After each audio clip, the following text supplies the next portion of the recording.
কেমন আছো তোমরা সকলে? নিশ্চিত সকলে ভালো আছো। আজ তোমাদের জন্য আরো এক নতুন গল্প নিয়ে এসেছি, ভূতের ভয়। রাজামশাই রাজসভা শুরু হতে অমনি এক চিন্তিত অবস্থায় বসে রয়েছেন। এই দেখে রাজসভার সকলে বলে, রাজামশাই আপনার কি কিছু হয়েছে? রাজামশাই তখন বলে, হ্যাঁ, আসলে কয়েকদিন ধরে আমি আমার স্বর্গে চলে যাওয়া বাবা মাকে ডাকতেই আছি, কিন্তু কেউই আমার কথায় সাড়া দেয় না।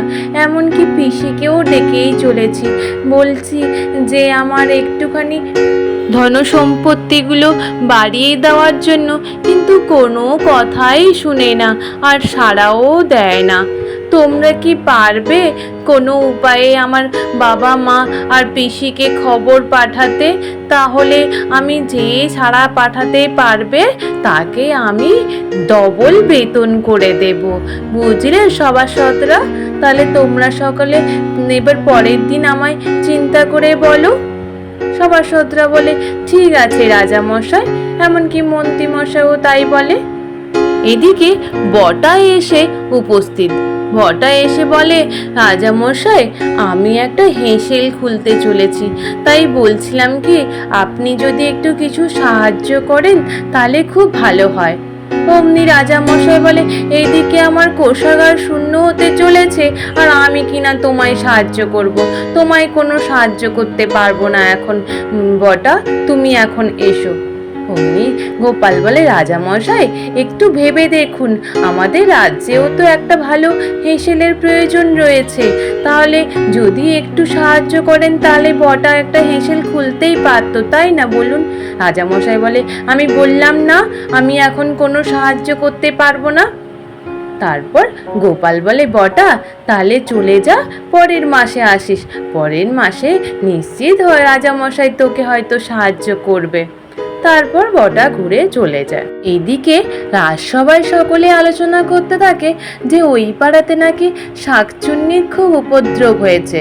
এই নিয়ে আলোচনা করতে থাকে। এইদিকে রাজামশাই বলে, এইসব ভূতের কথা তোমরা আলোচনা করো না, আমার ভূতকে খুব ভয় লাগে।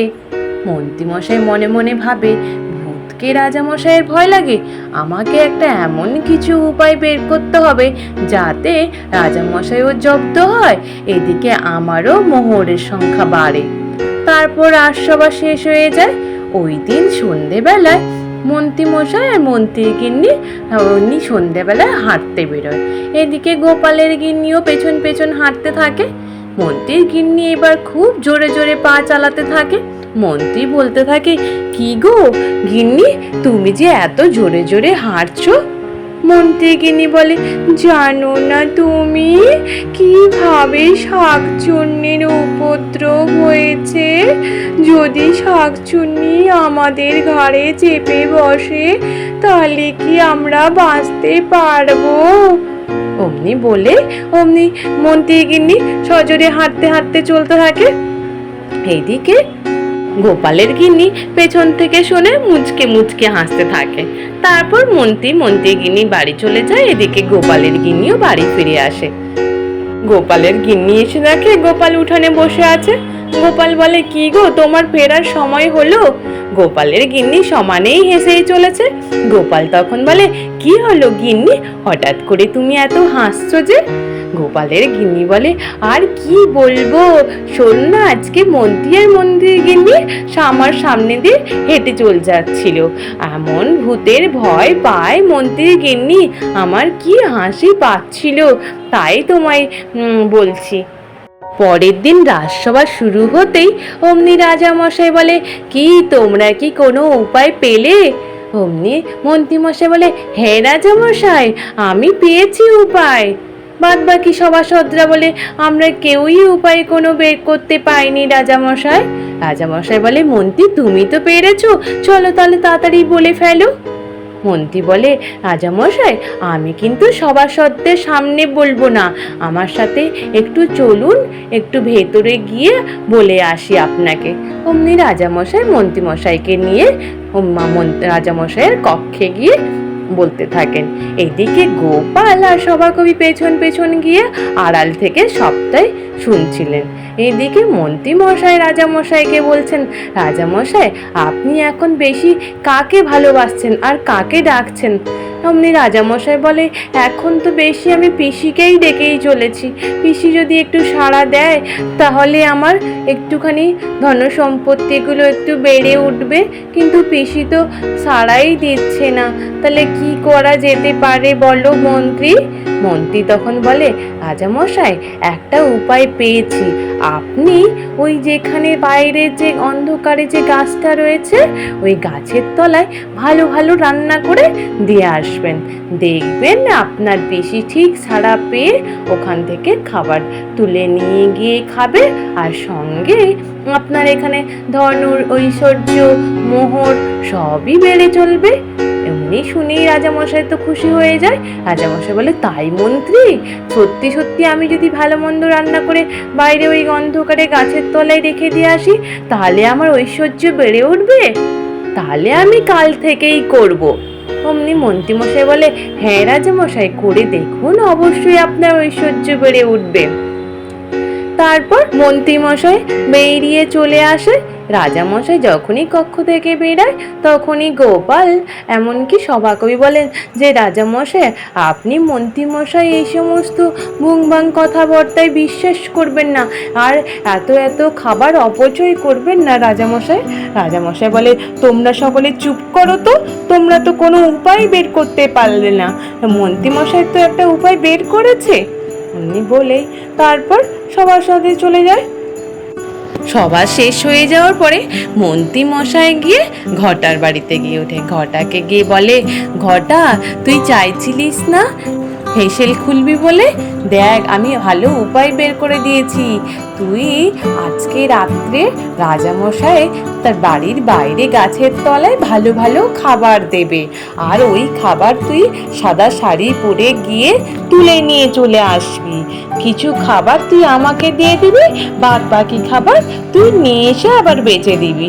তাহলে তোরও মুনাফা অর্জন হলো, সঙ্গে আমারও কিছু হলো। তারপর দিন রাত্রিবেলা অমনি গোপাল রানীমায়ের সাথে কথা বলতে থাকে। রাজামশাই এসে দেখে, এ কি গোপাল, তুমি এখানে? রানীমা বলে, হ্যাঁ আমি গোপালকে ডেকে পাঠিয়েছি। আসলে আপনি তো মন্ত্রীমশাই কথাতেই সব কিছু করছেন, তাই গোপালের কাছ থেকে কিছু পরামর্শ নিচ্ছিলাম।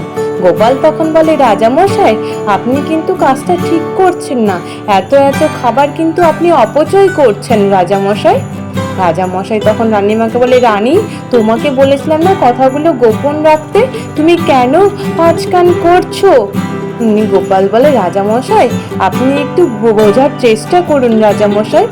অমনি বলতে না বলতেই জানলার বাইরের থেকে পিসিমার মতো গলার আওয়াজ করে বলে, এই আমি তোর খাবার নিয়ে গেলাম, আর তোর অনেক অনেক মোহর হবে।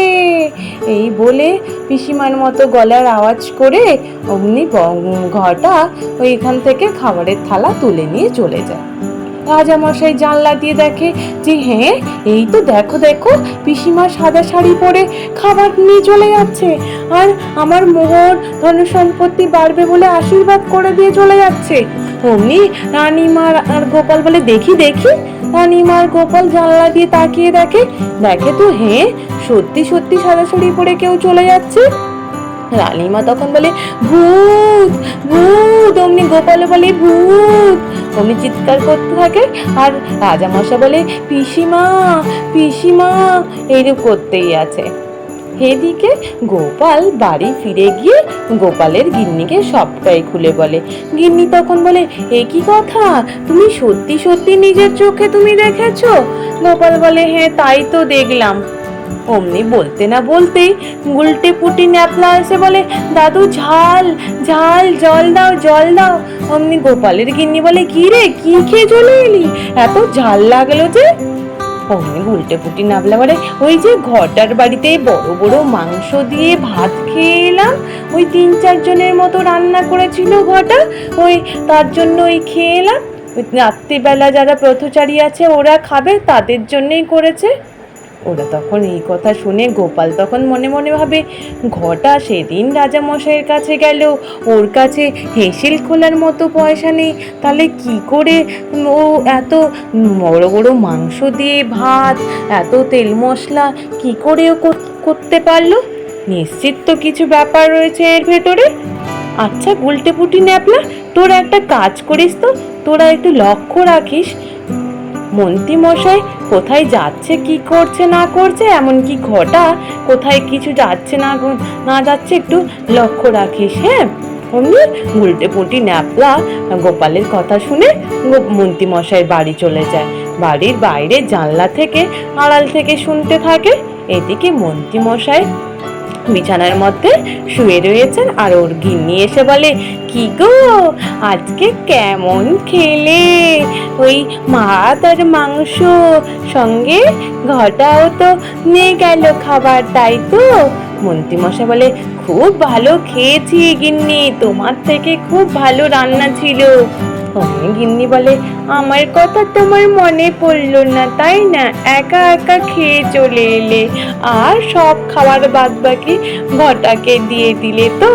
মন্ত্রীমশাই বলে, হ্যাঁ ঘটাকে দিলাম, কারণ ঘটা তারপরে ওগুলো বিক্রি করে মুনাফা অর্জন করবে, আর সঙ্গে আর বাদ বাকি খাবারটুকু আমি খেয়ে এলাম। এই শুনে গুলটে পুটি ন্যাপলা এক ছুটে গোপালের কাছে গিয়ে গোপালকে সব খুলে বলে। গোপালের গিন্নি বলে, দেখেছো বেটা কি বজ্জাত, ও কিনা রাজামশাইকে মিথ্যে কথা বলে আর এইরূপ করছে। গোপাল তখন বলে, আমি আসি গিন্নি, তোরা থাকিস, আমি আসছি বলে যাই, আমি ঘটাকে ধরতেই হবে। তারপরে ঘটার কাছে যায়। ঘটাকে কি বলে, ঘটা তুই এমন কাজ করছিস মন্ত্রী মশাইয়ের কথায়, কালকেই তুই ওই খাবার আনতে যাবি আর ওই খাবারের মধ্যে জোলাপ মিশিয়ে মন্ত্রী মশাইকে দিবি, বলে দিলাম। অমনি ঘটা বলে, না না গোপাল দাদা, আমি এইরূপ কাজ করতে পারবো না। অমনি গোপাল বলে, যদি তুই না করেছিস, তুই তো ধরা পড়ে গেছিস, পরের মাসে যে রাজামশাই তোকে সাহায্য করবে বলেছিল সেটাও তো সাহায্য করবে না, সঙ্গে আমি রাজামশাইকে বলেই দেবো যে এই কাজগুলো তুই করেছিস বলে। অমনি ঘটা বলে, ঠিক আছে গোপাল দাদা, আমি তাহলে তাই করব। এদিকে দুদিন হয়ে যাওয়ার পরে রাজামশাই চিন্তা করতে থাকেন আর রানীমাকে বলতে থাকেন, কি গো রানী, দুদিন হয়ে গেল, পিসিমা তো আসছেই না, কি ব্যাপার হলো বলো তো? রানীমা তখন বলে, রাজামশাই আপনাকে আমি আগেই বলেছিলাম এইসব নিয়ে আপনি একদম বিশ্বাস করবেন না, এরা শুধু মিথ্যে কথাই বলে মন্ত্রী মশাই, এই মন্ত্রী বেটাকেই আগে ধরুন। মন্ত্রী বেটা, অমনি রাজামশাই তখন বলে, মন্ত্রী তো অসুস্থ, ওর তো পেটের অসুখ, ওই তো রাজবৈদ্যের বাড়িতে রয়েছেন। গোপাল তখন এসে উপস্থিত। গোপাল বলে, রাজামশাই আপনার পিসিমাকে যে পাঠাচ্ছিল ও তো এখন রাজবৈদ্যের বাড়িতে, ওর পেটের অসুখ, তাই শুয়ে রয়েছে। রাজামশাই বলে, এই কি কথা, কি বলছো তুমি গোপাল? পেটের অসুখ তো মন্ত্রী মশাইয়ের হয়েছে, মন্ত্রী মশাই তো ওখানে শুয়ে রয়েছেন। গোপাল বলে, হ্যাঁ আমি তাই বললাম তো, চলুন দেখবেন। অমনি রাজামশাই রানীমা দুজনে মিলে রাজবৈদ্যের বাড়ি যায়। অমনি রাজবৈদ্যের বাড়ি গিয়ে দেখে যে মন্ত্রীমশাই পেটের যন্ত্রণায় ছটফট করছে। মন্ত্রীমশাইকে দেখে রাজামশাই বলে, মন্ত্রী তুমি এমন কাজ করেছো, তুমি আমার পিসিমার নাম করে খাবার নিয়ে তুমি আর ঘটা মিলে খাবার খেয়েছো, আর এই মিথ্যে কথা আমাকে বলা হয়েছিল? মন্ত্রী মশাই বলে, আমি পিসিমার খাবার আমি খাইনি, আমি তোমার বাড়ির খাবার খেয়ে পেট খারাপ করেছি। রাজামশাই বলে, একদম মিথ্যা কথা বলবেন না মন্ত্রী। সঙ্গে সঙ্গে ঘটা এসে বলে, হ্যাঁ রাজামশাই, মন্ত্রী মশাই আমাকে বলেছিলেন, তাই আমি পিসিমার বেশ ধারণ করে ওই সাদা কাপড় পরে গিয়ে ওই খাবারের থালা তুলে নিয়ে আসতাম। রাজামশাই বলে, বেটা মন্ত্রী, তোমায় আজকে আমি ছাড়বো না। অমনি বলে ওর হাত ধরে টানতে থাকে। মন্ত্রী তখন বলে, রাজামশাই ছেড়ে দেন নইলে আমার হয়ে যাবে। ও রাজামশাই বলে, হয়ে যাক। গোপালও তখন বলে, হয়ে যাক মন্ত্রী মশাই, আপনি যে অন্যায় করেছেন তা তো শাস্তি পেতেই হবে। রাজামশাই বলে, চলো, তোমাকে টানতে টানতে, তুমি ভূতের কথা বলেছো তো, ওই পাড়ায় শাকচুন্নি যে গাছের ডালে বসে, ওই ডালে তুমি বসে পা দুলাবে, চলো তুমি আমার সাথে। এদিকে মন্ত্রীমশাই বলে, ছেড়ে দেন রাজামশাই, আমার তো বেরিয়ে যাবে, ছেড়ে দেন এক্ষুনি হয়ে যাবে। অমনি বলেই মন্ত্রীমশাই ওখান থেকে এক ছুট দিতে থাকে। এদিকে রাজামশাইও ছুটতে থাকে পেছন পেছন। মন্ত্রীমশাই বলে, এই রে, এ তো হয়ে যাবে মনে হচ্ছে, বলেই একটা গাছের তলায় বসে পড়ে। আজ এই পর্যন্ত। নিশ্চিত তোমাদের সকলের ভালো লেগেছে। আর যদি ভালো লেগে থাকে তাহলে একটু লাইক আর সাবস্ক্রাইব করে দিও। আর তোমরা সকলে ভালো থেকো, কেমন? টাটা।